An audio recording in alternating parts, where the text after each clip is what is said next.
Well, I don't know what the hell that was. Here on Friday. Um, Unfortunately, Friday, March the 12th. One day off.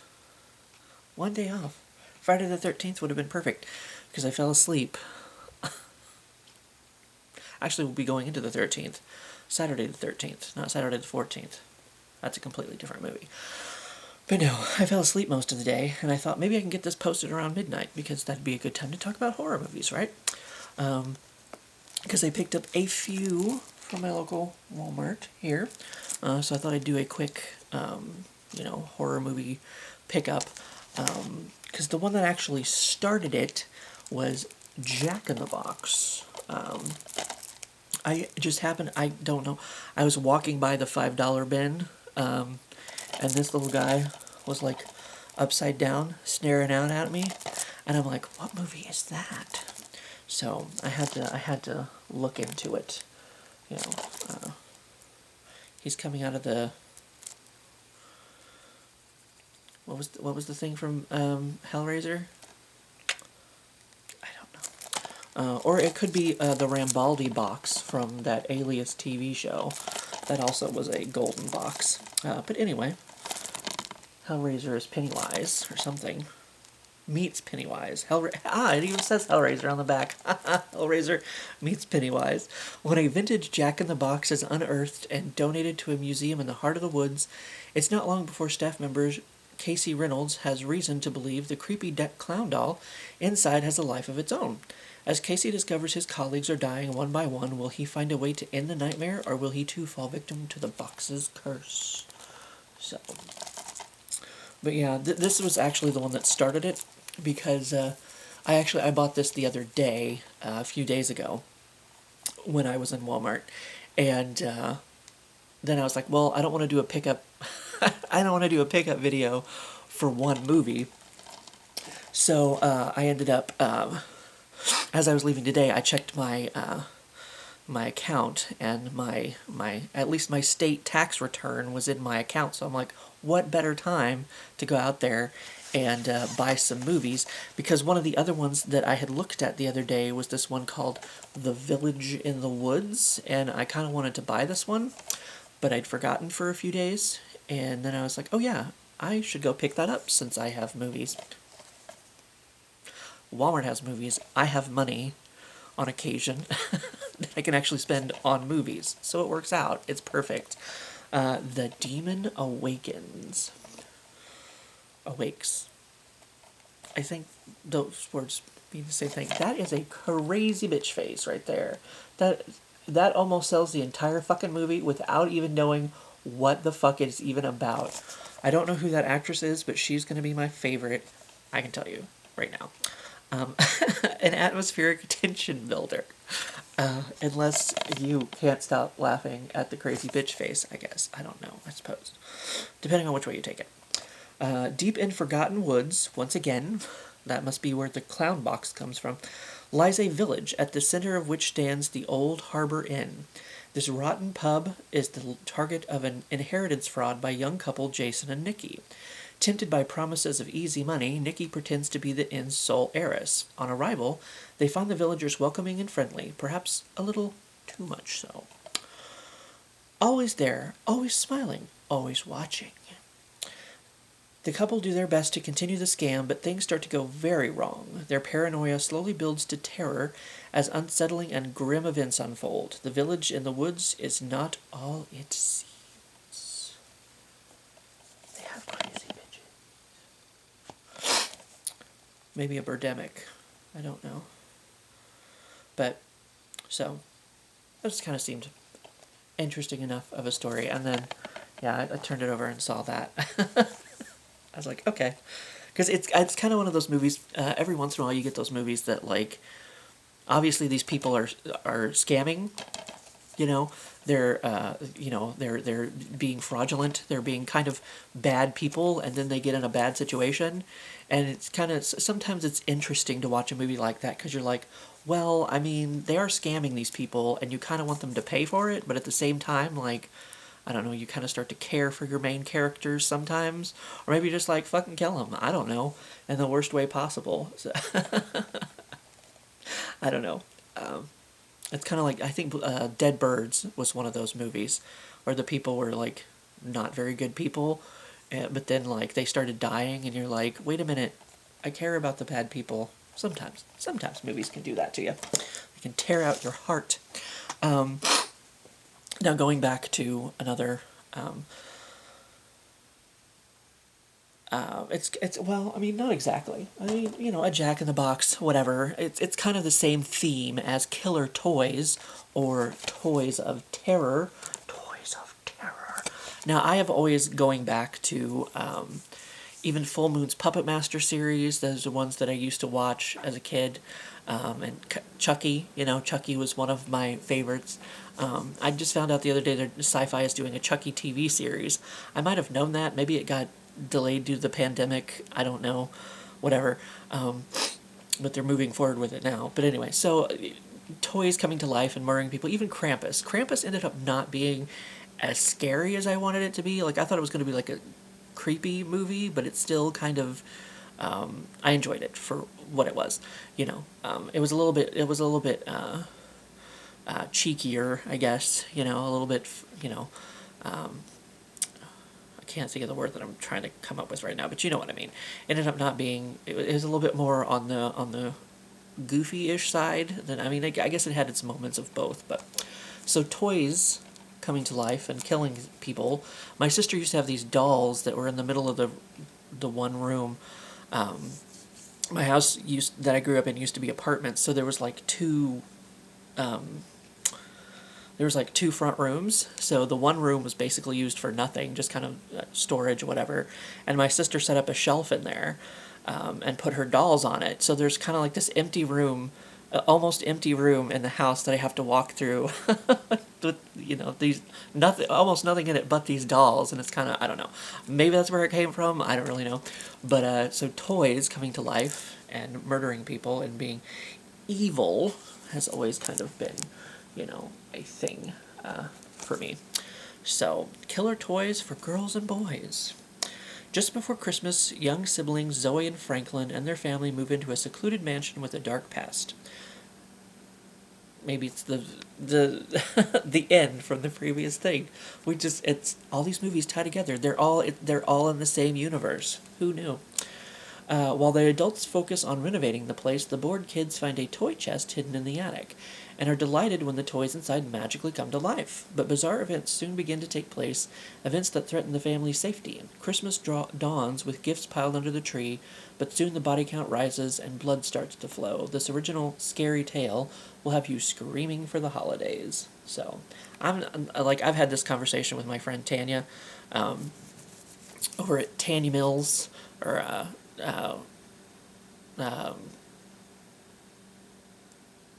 A Life in Tanya Mills something. I'm sorry. I don't know why I'm crapping out on your name right now. I'll link her below sorry. But we've had this conversation about Christmas movies before. And that's like, because we can bring up things like Scrooged and, like that kind of thing. Or Gremlins. Gremlins is even a Christmas movie. They're movies that I enjoy. Like, I guess,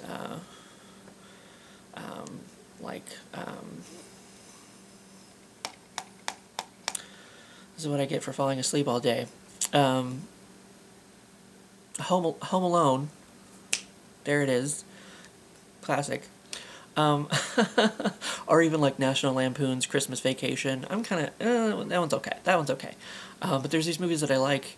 They just happen to take place on Christmas, but I don't necessarily watch them because they're a Christmas movie, like A Christmas Story or any of that kind of stuff. But this would be more my kind of, this and Krampus and, Black Christmas and all those. Those would probably be more my kind of Christmas movie than any of those, classics or whatever. And then, of course, like I said, there's movies that I like that just happen to take place on Christmas. The one last one that I have here was a Shudder original. What was it? Dead Detectives. I watched Dead Detectives, and that was okay. I'm not subscribed to Shudder, but maybe they're putting out some quality product here. And of course, I can always buy the DVD, as it were. I guess this is just Blu-ray. It's not Blu-ray DVD. I didn't pay attention to that, but I always go for the Blu-ray anyway. I like to have both, just in case. I still have a VHS player, so I can watch pretty much any movie I want at any point, whether it made it to DVD or not. Hello, Minxie. Doesn't matter. But in case I want to share the movie with somebody, you know, in case they don't have Blu-ray, I can share it with them. But this one is called Random Acts of Violence. And those who know me, who've what's one of the reasons I bought this? Because it's shiny. It has the shiny slipcover. Yes, it do. And it's like, I don't know if you can see that it's like, you know,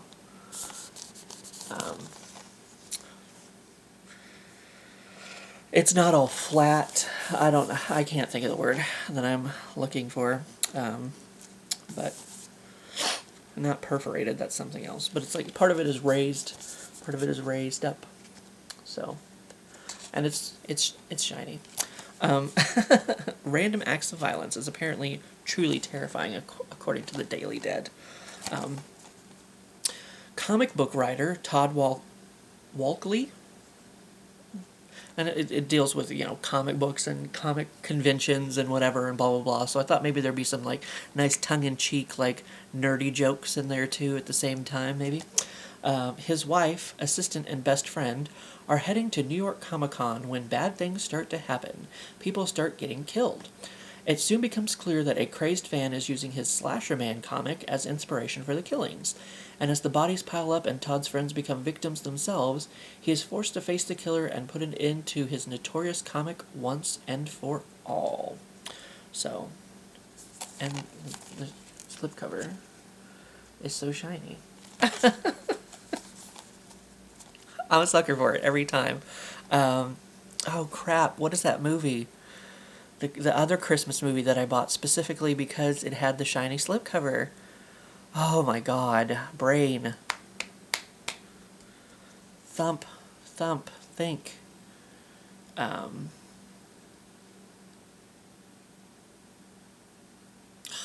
Jesus. It's the one with the kids. And Billy from Stranger Things is in it, very briefly. He doesn't have a very big role in it. It's probably one of his first ones. Maybe before he was even a Power Ranger. That's how I was introduced to Billy from Stranger Things. Is he was Red Ranger. Crap in a Hat. What the fuck is the name of that movie? It's a Christmas movie. But yeah, it has a shiny slipcover too, and that's like I just happened to see it on the shelf as I was passing by, and of course it's a Christmas movie, so there's like the little, you know, the little lights on it are shiny, so it looks like they're twinkling as you walk by, and I can picture the cover in my mind because it's shiny. But you know, so much like whatever the hell that Christmas movie is, which is also a very good movie, and you should pick it up if I can ever remember the fucking name of it. But yeah, so I haven't watched this one, so I can't tell you if it's good or not, but it has Jay Baruchel in it, so I've liked him since...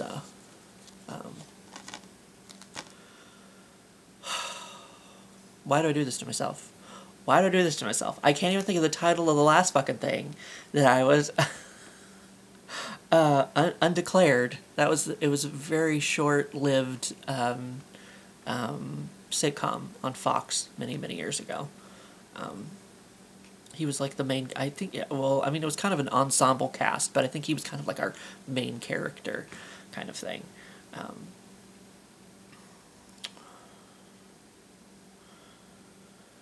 Yeah. Okay. So, yeah, this Random Acts of Violence sounded like a good thing. Interesting slasher film, kind of blah, blah, blah, blah. So anyway, that's what I've picked up. My little Walmart horror haul. And like I said, all the rest of these I found these on the shelf. And this guy was in the $5 bin. So if you want to go digging through the $5 bin at your local Walmart, you might find this one if you don't have it yet. And it sounded interesting and you wanted to check it out. But all the rest of these were on the regular movie shelves. So in the regular movie section, at least for right now, you never know. Like at ours, we have one that if it's an old movie and it goes out of print or whatever it is they call it or whatever, like there's like the $3.74 bin and the $5 bin, and if it's $5 it just gets chucked in there, so even if it comes off the mod or whatever, it just gets chucked in the bin, so it's still available somewhere. I saw when I was looking through the one thing today, that might have been the $3.74 bin. I can't remember. It was the Grinch Who Stole Christmas, but it was some kind of collectible tin. The movie came in some kind of collectible tin. I never even saw it in the first place, but that was in there for some reason. So you just never know if you go digging deep into those bins what you're gonna find. But anyway, this is what I have, what I got for now, and yeah. I was thinking there was something else I was going to say. I mean, one of these days I will do the pickups from the trip we did a couple weeks ago. But that one's going to be probably a longer video even than this one because I picked up a lot. But anyway, once again, like I said, I'll link Tanya below. And those are my movies. And I think my brain is shutting down. Even though I slept all day, it's not going anymore for some reason. So I have to go check and see if I have a ghost on my island in Animal Crossing. And I will see you for when I see you.